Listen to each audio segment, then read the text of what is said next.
Yo,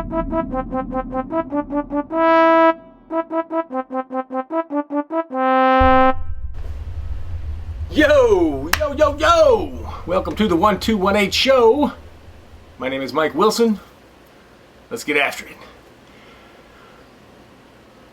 Have you ever been to a sports bar or somewhere indoors, even like maybe just a house party, something, watching an event, and somebody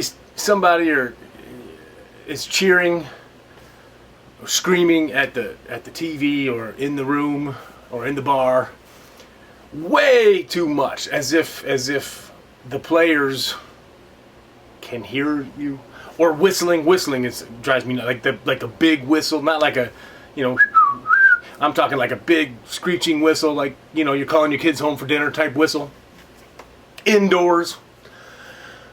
Okay, this is coming full circle here. So those people drive me nuts. If you're at a game or a live event, especially in the professionals, not like high school where you're embarrassing kids or whatever, but if you're at a collegiate or a professional level and you cheer and scream and yell and make all that noise like that, fine. If I'm sitting next to you or in front of you or behind you, I'm probably annoyed, but whatever. You're at the live event. I'm perfectly fine with that. But when you're indoors, there's other people around. It hurts people's ears. It disrupts their conversations and their enjoying of the evening or the afternoon, whatever the case may be, or the party. The overt necessary, like, they can't hear you. The people on the field can't hear you. If you're at the game, it's a different story. But when you're just at a bar or at a party, they can't hear you. So bring it down a notch. Now, this is not what I want to talk about. What I want to talk about are these stupid fucking protesters who are ruining all of these events. Now, the most current and recent, obviously, is the conflict over in Palestine and Israel and all that, Hamas, all that shit. But it's been going on now for a few years with climate change and all this, protesters for that. They're destroying works of art. They're interrupting events. Last year's at the U.S. Open and somebody glued themselves to the fucking seat. Okay. I understand the right to protest. I understand the point of a protest. It's completely, it's written into our laws, or just the right to a peaceful protest is something that we kind of hold dear, because those types of things have changed the way America runs. The civil rights movements, things like that.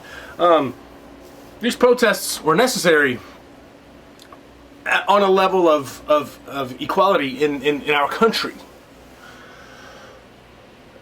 Those types of things, I'm glad that they happened. I'm glad that the point was made and that their voices were heard, and people paused and took a look. But this stuff of stopping traffic because you think that your protest is gonna make people stop driving cars because you've halted all the traffic on the freeway and there's people going to work. There might be somebody pregnant that's about to have a baby. Somebody might miss their last breaths of somebody in the hospital. What you're disrupting are people's lives. That's not an acceptable protest to me. And so this brings me to the collegiate stuff that's going on right now. 4 years ago, an entire year of people got fucked out of proms, spring sports, and graduations. They did not get to graduate in the traditional sense. Now, I want to pause for a second and say, I understand that these are first world country problems. I understand that in the grand scheme of humanity, and as in life itself, that these are problems that are pretty minuscule. I mean, there are people who need water, there are people who need food, there are people who need health care around the world. Third world countries, there's still slavery in parts of the world. There's forced labor. I mean, you name it. There are major problems. I'm talking about first world problems. I'm talking specifically about America, and it's okay to talk about that. And the reason I say that is people have fought and died to give us this nice, cushy little country and leave all those problems on the outskirts of the world. Okay, does that mean we shouldn't be empathetic or sympathetic to what's going on? No, of course not. But you should be thankful every day that you're not out there having to deal with it.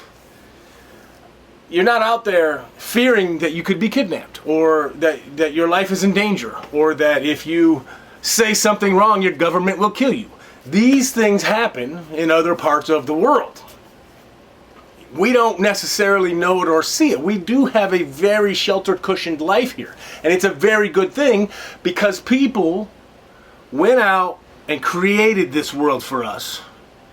And if you don't like it, you can go. I mean, that's fine. Go somewhere else in the world and see if you don't want to come back. I guarantee you they do. The reason there are so many immigrants and so many people, especially these days, trying to get into this country is because it is a great place. People want to be here. There are other countries that are similar, and that's fine. I'm talking about first world country problems. Let's bring this back. So saying that, prefacing that, knowing that, well, this is all a silly argument.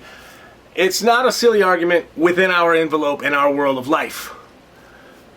2020, COVID was released into the world, right? Accidentally or on purpose, who knows? There's conspiracy theories, whatever. I have a whole COVID episode that I'm currently outlining, but I'm not going to talk about that right now, except for to say that once COVID was out there, the reactions were not relative to the problem. The overreactions.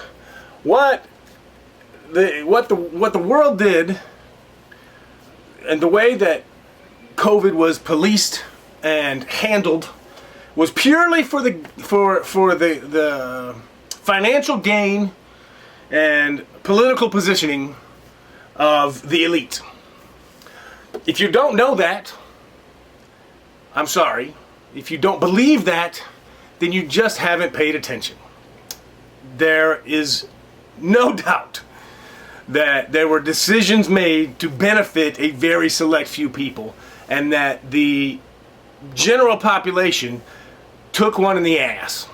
And it's angering that so many people just kind of have gone through it on the other side and said, well, that was that time, whatever.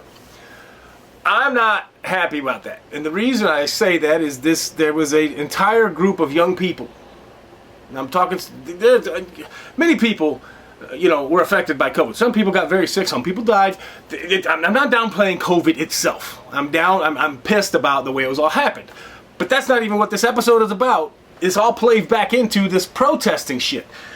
So in 2020, you have an entire class of people, approximately 18 years old, give or take a year, that missed out on their spring activities, the rituals, the things that we do, graduate from high school, spring sports, going to prom, all of these things that are, in many people's lives, the best thing that they're ever going to experience, or some of the best memories that they're ever going to have, come from this period of time. Now, you have people that decided, these young people who went through it, and some of many of them, the optimistic people, went through it with a grain of salt, and they said, you know what? Well, we're the class that had to graduate on Zoom. Maybe someday they'll be deemed the Zoom generation. Okay, so if that's the case, now they have this. Most of those kids, not most of them, a good number of those kids decided to go on to college. So let's say you do things in the traditional way, where you graduate from high school and then you go to college, and it's a 4-year plan there as well. Obviously, not everyone goes through the same situation, but that's the traditional sense. We're exactly 4 years later. All of these campuses and colleges are canceling their fucking graduation ceremonies and their spring activities and stuff because of fucking protesters. Protesting a war or a conflict on the other side of the world that most of them probably know nothing about. Now, I'm not going to pretend that I do know anything about it. I don't. I certainly don't. I cannot say that I'm pro this, pro that, anti whatever. I don't know enough about it. I don't have the education or the family hierarchy. My ancestry isn't connected to any of that, so it wasn't taught to me. It's not part of my heritage, and I don't understand. I don't truly understand. I mean, I get the gist, but I don't. If people are so hard on one side and so hard on the other, there's clearly some deep-rooted issues there, and I don't necessarily understand all of them, and that's fine. So I'm not taking a position on the conflict itself. What I'm taking a position on are these fucking people over here that are fucking everything else up in the name of that. You're just a bunch of assholes. You're fucking assholes. You're getting in the way of people who have worked their asses off. They got fucked out of high school graduation. They busted their ass to get through college. They got the grades, and now they're about to go into college or get their college graduation, and you guys are protesting all this shit. All these places are canceling their ceremonies. Speeches are getting dropped and stuff because you guys are taking a position, which, fine, whatever. You're young. You have your beliefs. I get it. Go down to the courthouse and protest on the front steps of your politicians. That's where you need to protest. Stop ruining the shit that everybody else has worked so hard for. Stop getting in the way of things that people should be celebrating about. You think that that's how we draw attention. You're not drawing attention to anything that these fucking people, they don't know you, they don't care. They could give a flying fuck if USC canceled their graduation ceremony. They're over there dealing with real shit and real problems. And if you think that your protest is affecting what these politicians are doing, you're out of your fucking mind as well. They don't care. All you're doing is causing a lot of problems for the communities that these are happening in and the law enforcement, and then you're agitating and disrupting all this shit. And because we've become such a polite and kind society, they're getting away with it too much because we won't just go in there with some billy clubs and thump you on the head.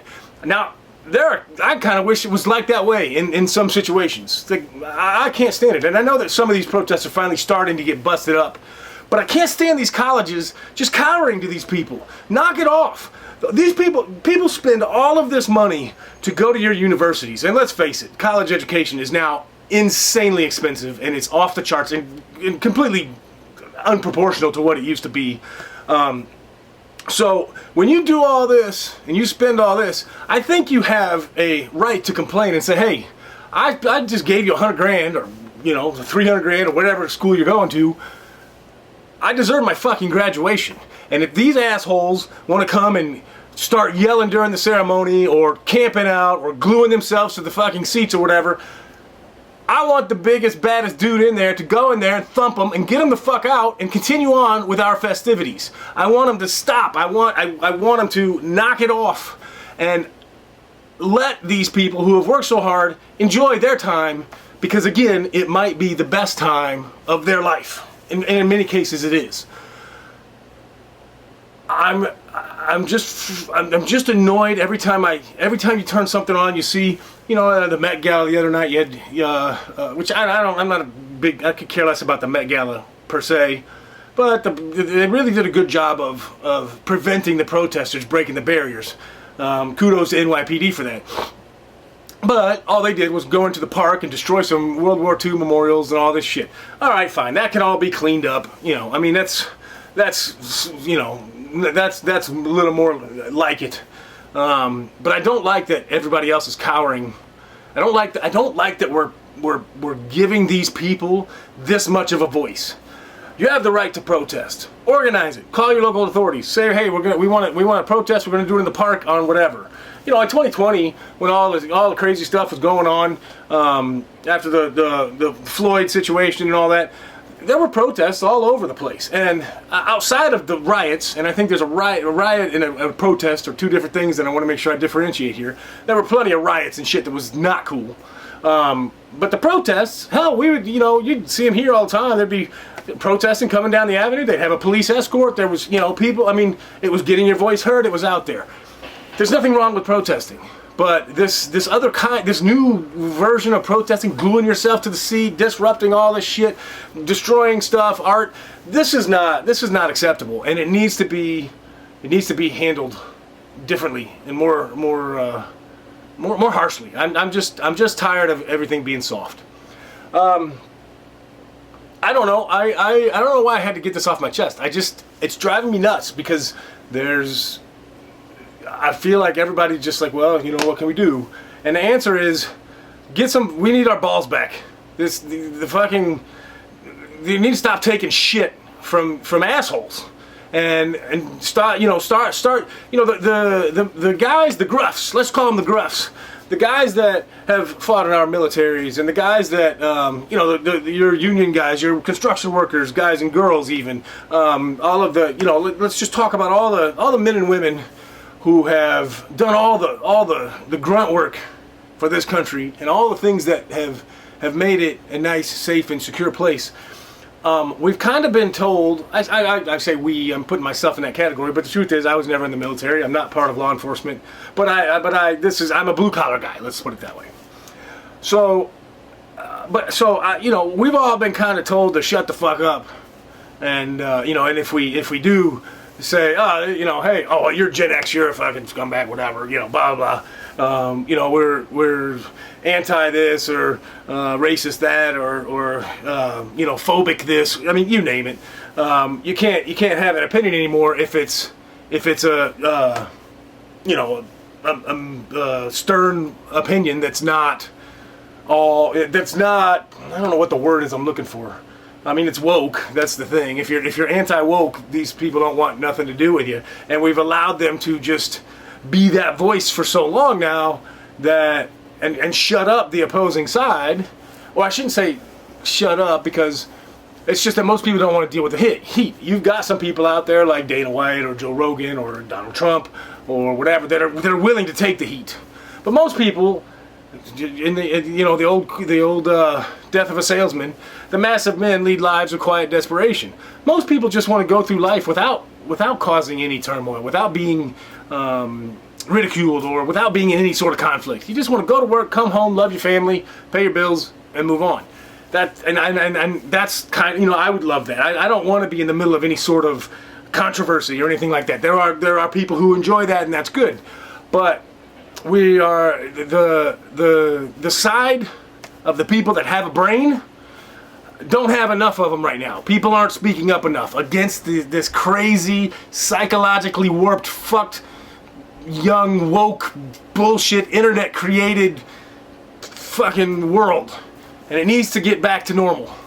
I don't know if this is I think I covered all my bases here. I wanted to bitch about these protesters. Fuck you, protesters. Knock it off. Let these people live their lives and enjoy their moments, because 20 years from now, they're not. You are going to be probably homeless or sitting in jail somewhere, and these fucking people will have missed out on something, and you have not accomplished nothing.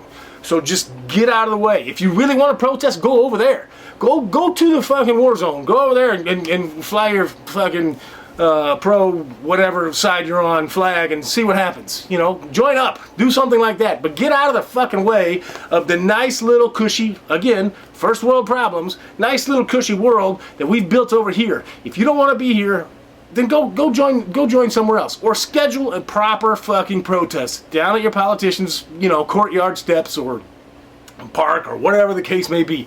But stop fucking up the people that don't deserve to be fucked with. Okay, I love you guys. This is the 121H Show. My name is Mike Wilson, and I will see you again soon. Peace.